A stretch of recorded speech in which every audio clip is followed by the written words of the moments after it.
Sono appena arrivate notizie bomba dal Napoli. E noi torniamo con un altro emozionante aggiornamento sul nostro amato club. Come sempre, ci impegniamo a fornirvi le informazioni più recenti e rilevanti. Prima di tuffarci in questo elettrizzante argomento, ricordatevi di mettere mi piace al canale e di iscrivervi per non perdervi nessuna novità. Oggi abbiamo un argomento che sta generando grandi aspettative sul futuro del nostro club.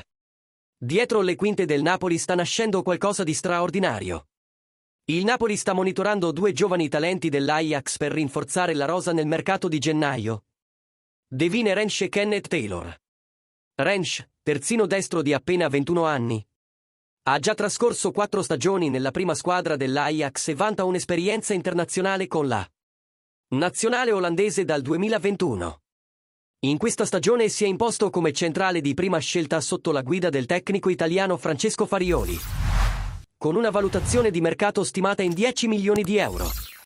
Il suo arrivo sarebbe fondamentale per soddisfare l'esigenza di rinforzare la posizione di terzino destro, che il Napoli ha cercato di colmare senza successo la scorsa estate. Kenneth Taylor, invece, è un centrocampista versatile, in grado di giocare sia come centrale che in posizione più avanzata, simile al ruolo di Stanislav Lobotka. Taylor è emerso come uno dei migliori giocatori dell'Ajax in questa stagione e sarebbe un acquisto strategico per rafforzare il centrocampo del Napoli, sia a breve che a lungo termine. Con Aurelio De Laurentiis e Giovanni Manna che pianificano attentamente ogni mossa di mercato, il Napoli è alla ricerca di acquisti unici che soddisfino le esigenze del tecnico Antonio Conte senza mettere a rischio l'equilibrio finanziario del club. Ora vogliamo sapere da voi, tifosi del Napoli. Pensate che Devine Rensch e Kenneth Taylor siano gli acquisti giusti per rinforzare la rosa e soddisfare le richieste di Antonio Conte?